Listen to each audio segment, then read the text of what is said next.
மற்றொரு அண்மை செய்தியை பார்க்கிறோம். கடலூர் மாவட்டம் சிதம்பரம் தொகுதி தாவேகா வேட்பாளர் பாரியின் வேட்புமனு நிராகரிக்கப்பட்டிருக்கிறது. சிதம்பரம் தொகுதியில் மாற்று வேட்பாளரான பாரியின் தந்தை நெடுஞ்செழியனின் மனு ஏற்கப்பட்டிருக்கிறது. விஜய் அதிகாரப்பூர்வமாக அறிவித்த வேட்பாளரான பாரிக்கு பதில் அவரது தந்தை வேட்பாளராகி இருக்கிறார்.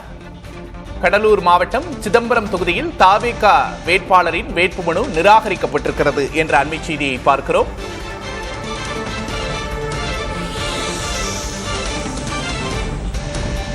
தமிழகம் முழுவதும் வேட்புமனுக்கள் மீதான பரிசீலனை முழுவீச்சில் நடைபெற்று வரும் நிலையில் சிதம்பரம் தொகுதி தாவேகா வேட்பாளரின் மனு நிராகரிக்கப்பட்டிருக்கிறது என்ற அண்மை செய்தியை பார்க்கிறோம். அவருக்கு பதிலாக மாற்று வேட்பாளராக வேட்புமனுவை தாக்கல் செய்த அவரின் தந்தையின் வேட்புமனு ஏற்கப்பட்டிருக்கிறது. இதனால் அதிகாரப்பூர்வ வேட்பாளருக்கு பதில் அவரது தந்தை தற்போது வேட்பாளராக மாறியிருக்கிறார்.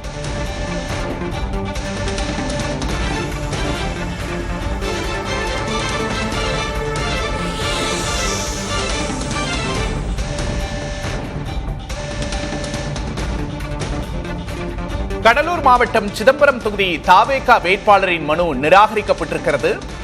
சிதம்பரத்தில் வேட்பாளருக்கு பதில் மாற்று வேட்பாளராக மனு தாக்கல் செய்த அவரது தந்தையின் மனு ஏற்கப்பட்டிருக்கிறது. மாற்று வேட்பாளரான பாரியின் தந்தை நெடுஞ்செழியனின் மனு ஏற்கப்பட்டிருக்கிறது. விஜய் அதிகாரப்பூர்வமாக அறிவித்த வேட்பாளரான பாரியின் மனு நிராகரிக்கப்பட்டிருக்கிறது.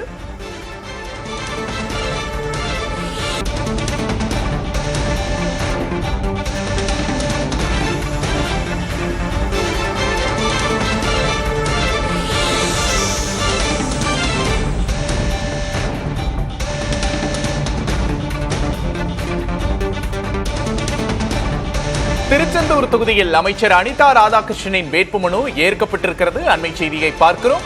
திருச்செந்தூர் தொகுதியில் அமைச்சர் அனிதா ராதாகிருஷ்ணனின் வேட்புமனு ஏற்கப்பட்டிருக்கிறது. சற்று முன்னதாக அனிதா ராதாகிருஷ்ணனின் 2 மனுக்களையும் ஒரே நபர் முன்மொழிந்ததாக எதிர்ப்பு எழுந்ததால் வேட்புமனு நிறுத்தி வைக்கப்பட்டிருந்தது. இந்த நிலையில் தற்போது வேட்புமனு ஏற்றுக்கொள்ளப்பட்டிருக்கிறது. அண்மை செய்தியை பார்க்கிறோம். திருச்செந்தூர் தொகுதியில் அமைச்சர் அனிதா ராதாகிருஷ்ணனின் வேட்புமனு ஏற்கப்பட்டிருக்கிறது.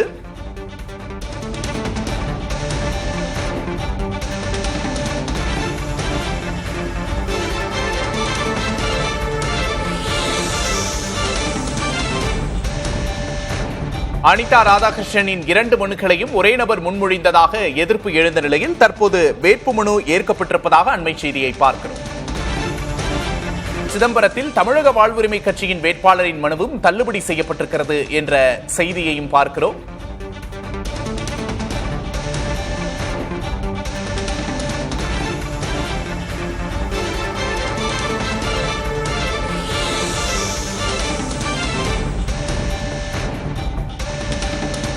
சிதம்பரத்தில் விஜய் அதிகாரப்பூர்வமாக அறிவித்த வேட்பாளரான பாரிக்கு பதில் அவரது தந்தையின் வேட்புமனு ஏற்கப்பட்டிருக்கிறது.